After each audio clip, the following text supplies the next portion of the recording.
Then I travelled the UK and met the real football firms. Now, I'm going international. 9 countries in 2 months. Around the hooligan world in 60 days. A whole new level of football violence. We'll be in riots. We'll get tear gassed, chased, and even shot at. It's going to be quite a trip.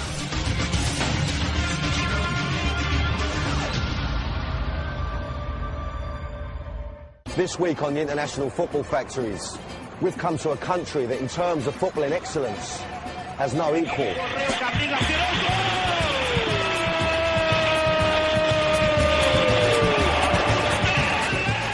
But off the pitch, it's far from the beautiful game. We're talking about one of the most violent societies in the world, and if you put that in the mix with football fanaticism, you get a lethal cocktail.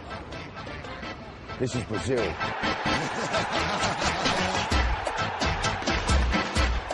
I've come to Brazil, a place that is arguably the most violent country in the world. The land of sun, samba, and shootings.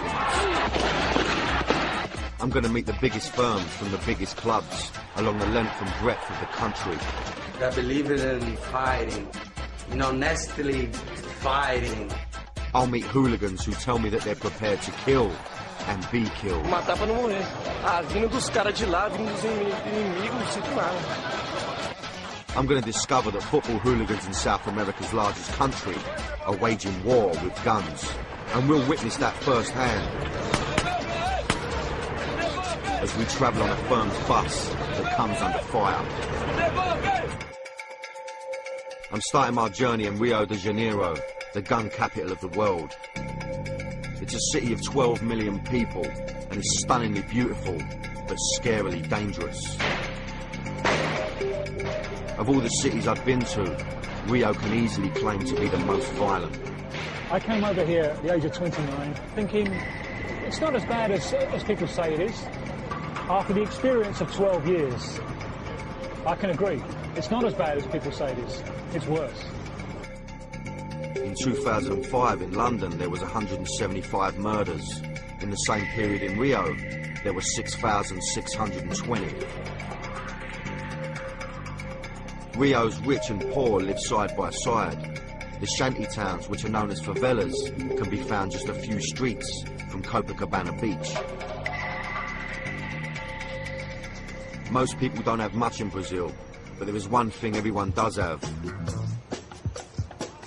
This is the most successful football nation on the planet, and walking around, you can't help but notice that the people here are football mad.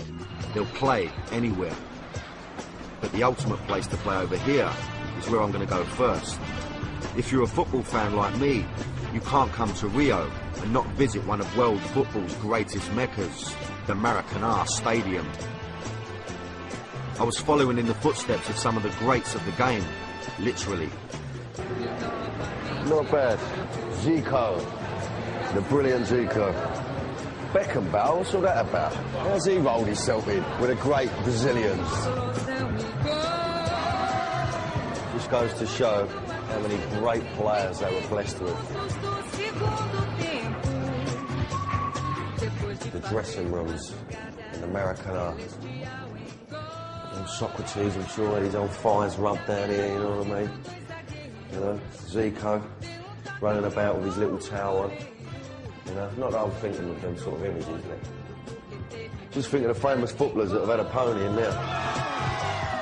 This is where you'd wait to go out in front of 100,000 people screaming.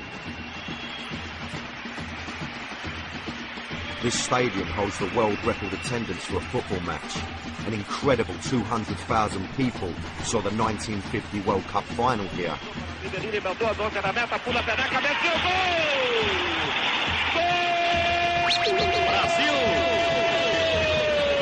Today, the Maracanã has been refurbished for the bid to host the 2014 World Cup, and now holds just over 100,000. But behind the smart new exterior of Brazilian football lies a dark underbelly of violence. Supporters groups started to become popular in the 60s and 70s and are called Torcidas. They are effectively the club's firms, although not all members are football hooligans. But among their huge numbers, you'll find the hardcore. Olha, aqui no Brasil, a coisa começa a ficar feia, parecerem surgir as primeiras mortes e tudo,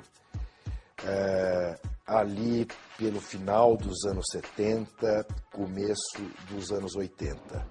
É como eu digo, não é muito diferente do que a gente vê, ou a gente viu na Europa, que a gente viu certamente na Inglaterra.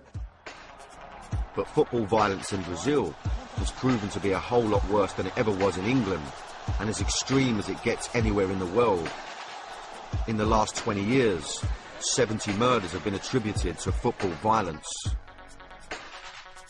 Coming up, I'm heading into deepest Rio to meet one of the biggest firms. A bit worried, I must say.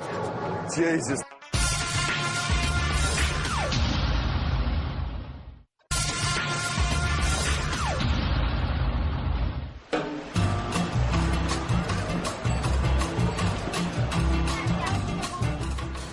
I'm in Rio de Janeiro, Brazil, and I'm staying on Copacabana Beach.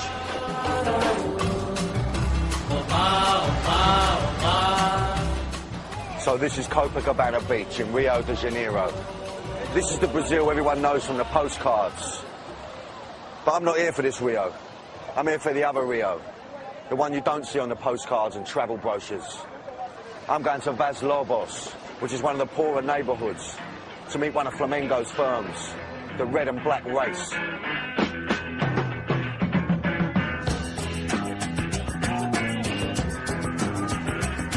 Vaz Lobo is a district on the northern outskirts of Rio, where you'll find the biggest firm of Brazil's biggest club.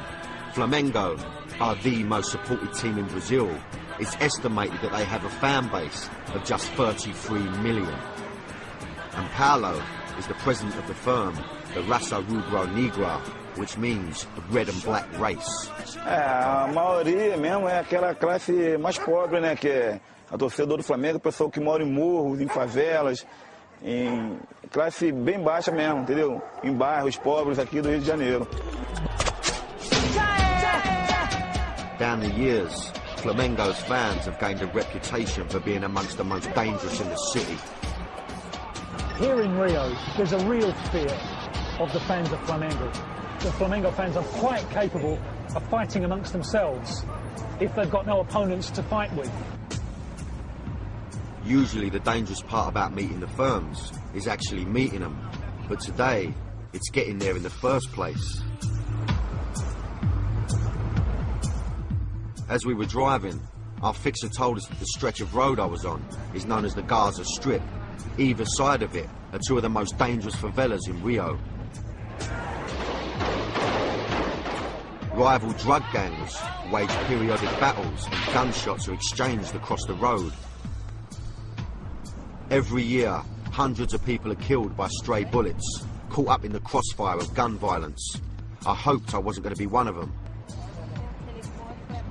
As if this wasn't bad enough, our driver then told us that we should stop filming and hide the camera, as hijacked robberies on this road are not uncommon. I was glad when we finally reached our destination.